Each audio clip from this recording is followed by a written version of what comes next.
नमस्कार दोस्तों, कैसे हो आप सब। आशा करती हूँ कि आप सभी ठीक ही होंगे। मैं डॉक्टर शालिनी आले आप सभी का अपने चैनल में बहुत बहुत स्वागत करती हूँ। दोस्तों, आज हम जानने वाले हैं ओवर थिंकिंग की प्रॉब्लम के बारे में। यदि आपको या आपके फैमिली मेम्बर्स को या फिर आपके फ्रेंड सर्कल में किसी को भी ओवर थिंकिंग की प्रॉब्लम है, यदि कोई भी व्यक्ति ओवर थिंकिंग अत्यधिक सोचने की समस्या से जूझ रहा है, परेशान है, तो उसे ये वीडियो ज़रूर देखना चाहिए, क्योंकि आज हम बताने वाले हैं कि ओवर थिंकिंग क्या होती है, किस कारण से होती है और ओवर थिंकिंग के लिए हम क्या रेमेडी ले सकते हैं इसके बारे में। तो अब हम स्टार्ट करते हैं ओवर थिंकिंग टॉपिक को। तो सबसे पहले हम ये जानते हैं इस वीडियो में कि ओवर थिंकिंग क्या होती है। ओवर थिंकिंग किसी को भी हो सकती है। ये एक सामान्य समस्या से बहुत ज़्यादा डेंजरस समस्या हो सकती है, क्योंकि जब ओवर थिंकिंग की प्रॉब्लम हमारे मेंटली फिजिकली हेल्थ को प्रभावित करने लग जाती है, हमें अस्वस्थ कर देती है मेंटली फिजिकली, तो यह हमारे लिए बहुत बड़ी समस्या बन जाती है। ओवर थिंकिंग नॉर्मली सभी को होती है, सभी कुछ ना कुछ बातों को सोचते रहते हैं, लेकिन जब यह थिंकिंग बहुत ज़्यादा अत्यधिक मात्रा में हमारी डेली लाइफ को प्रभावित करने लग जाती है, या ओवर थिंकिंग हो सकती है आपके पास्ट से रिलेटेड। यदि कोई इवेंट आपको परेशान कर रहा है, उसके बारे में आप सोच सोच कर ओवर थिंक कर सकते हो, या फिर फ्यूचर में कोई भी बात हो, जैसे कि आज आप कुछ कर रहे हो और उसके बारे में आप सोच रहे हो कि फ्यूचर में ऐसा हो जाएगा, वैसा हो जाएगा, तो फ्यूचर की आपको चिंता है, फिक्र है, कोई भी भय है आपको, तो आपको ओवर थिंकिंग हो जाती है और आप उस विषय में ज़्यादा डीपली सोचने लग जाते हो और उसका सलूशन ढूंढने लग जाते हो, और जिसके कारण आप मेंटली फिजिकली अनहेल्दी हो जाते हो। तो इसी के बारे में हम आगे जानेंगे। जब कोई व्यक्ति किसी भी बात को, कोई भी बात यदि नहीं होती है और उसको लेकर वह अतिरिक्त सोचने लग जाता है, तो इस कंडीशन को कहते हैं ओवर थिंकिंग, अत्यधिक सोचना। ओवर थिंकिंग के बहुत से कारण हैं, जैसे कि यदि कोई व्यक्ति डिप्रेशन की समस्या से गुजर रहा है तो उसे ओवर थिंकिंग हो सकती है। यदि किसी को स्ट्रेस है तब भी उसे ओवर थिंकिंग होती है। यदि कोई एंजाइटी में है, जो बहुत ज़्यादा चिंता है, उसे किसी भी बात का फियर है, तो उसे भी ओवर थिंकिंग होती है।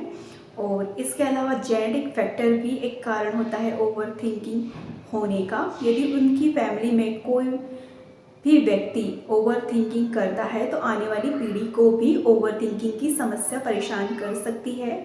इनसोम्निया भी एक कारण होता है ओवर थिंकिंग का, क्योंकि यदि हम रातों को नहीं सोते हैं तो हमारा माइंड अच्छे से काम नहीं कर पाता है, कन्फ्यूज़न में ही रहता है, जिसके कारण वह किसी भी छोटी मोटी बातों को ओवर थिंक कर लेता है। चाइल्डहुड एक्सपीरियंस, यदि कोई व्यक्ति का चाइल्डहुड एक्सपीरियंस बहुत बुरा है, उसे कोई भी बात उस टाइम बुरी लगी हो और जिसका वो सॉल्यूशन नहीं निकाल पाया हो, तो उसे भी ओवर थिंक करता रहता है वो। नेगेटिव थिंकिंग, यदि कोई व्यक्ति किसी भी विषय के बारे में नेगेटिव थिंकिंग रखता है, तब भी उसे बाद में चलकर ओवर थिंकिंग का बस प्रॉब्लम उसे परेशान करने लग जाती है। वो बहुत ज़्यादा अत्यधिक सोचने लग जाता है, वो भी नेगेटिव।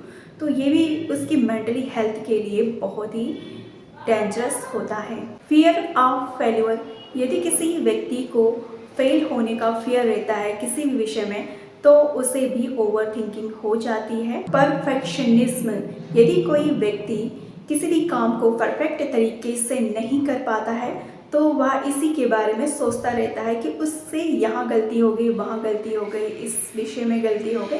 तो ये सारा दिन वह सोचता रहता है और ये कई कई दिनों तक सोचता रहता है और आगे चलकर वह ओवर थिंकिंग का शिकार हो जाता है और अत्यधिक सोचने लग जाता है और उसकी मेंटल हेल्थ बहुत ज़्यादा बिगड़ जाती है इसके कारण। लैक ऑफ कॉन्फिडेंस, यदि किसी व्यक्ति को कॉन्फिडेंस की कमी होती है तो ये भी एक कारण होता है ओवर थिंकिंग का, अत्यधिक सोचने का। तो इस प्रकार से बहुत से कारण हैं ओवर थिंकिंग के, अत्यधिक सोचने की समस्या के।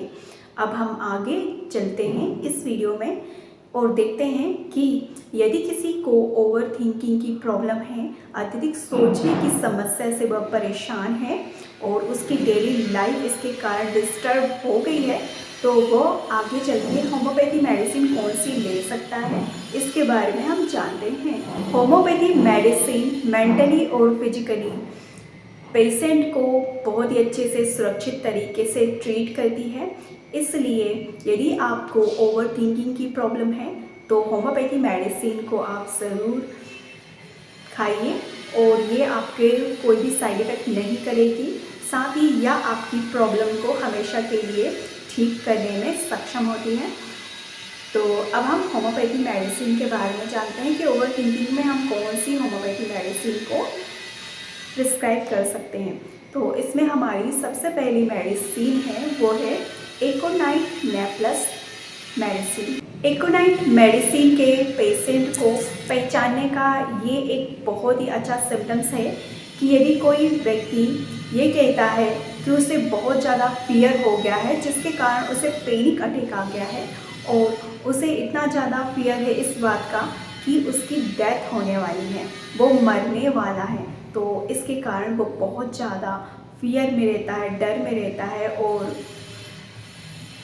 तो हम इन सभी सिम्टम्स को देखते हुए हम उसे देते हैं एकोनाइट मेडिसिन को 30 पोटेंसी में, या फिर उस पेशेंट की सीवियरिटी देखते हैं सिम्टम्स की और तत्पश्चात हम ये निर्णय लेते हैं कि हम उसे 30 में दें, 200 में दें या फिर दूसरी पोटेंसी में एकोनाइट मेडिसिन को दें।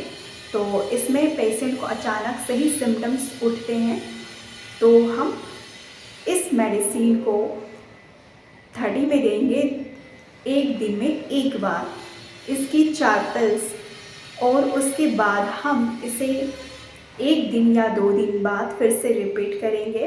इस तरह से हफ्ते 10 दिन तक की हम इस मेडिसिन को देंगे। उसके बाद उसकी हेल्थ को देखते हुए, उसके सिम्टम्स को देखते हुए, रिकवरी को देखते हुए हम इस मेडिसिन के डोज को घटाएंगे या फिर बढ़ाएंगे। तो इस प्रकार से ये एकोनाइट मेडिसिन बहुत ही इफ़ेक्टिव मेडिसिन है, आप इसे ज़रूर यूज़ कीजिएगा। ओवर थिंकिंग की सेकेंड बेस्ट मेडिसिन है हमारी, वो है नेट्रम ब्यूरिडिन। इस मेडिसिन को हम तब यूज़ करते हैं जब कोई व्यक्ति इस समस्या को लेके आता है कि उसे बहुत ज़्यादा ओवर थिंकिंग हो रही है, किस बात में, कि वह व्यक्ति बहुत ज़्यादा अपने कोई पुराना पास्ट का कोई इवेंट होती है, दर्द से भरी, दुख से भरी कोई इवेंट होती है, घटना, उसको वह भूल नहीं पा रहा है और डेली उसे याद करके बहुत ज़्यादा वह परेशान होता है मेंटली।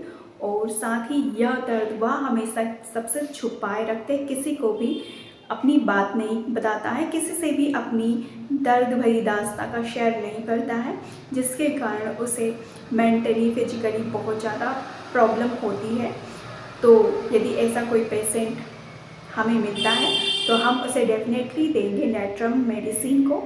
और इस मेडिसिन का डोज इस बात पर निर्भर करता है कि व्यक्ति की सिम्टम्स की सेवियरिटी कितनी है और क्या है, किस कारण से है।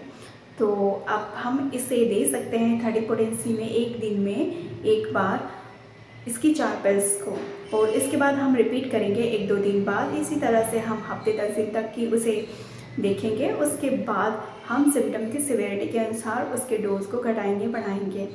तो ये थी हमारी 2 बेस्ट होम्योपैथी मेडिसिन जो कि ओवर थिंकिंग के शिकार के व्यक्ति के लिए, जो बहुत ज़्यादा अत्यधिक सोचता है, उन व्यक्तियों के लिए बहुत ही उपयुक्त मेडिसिन है।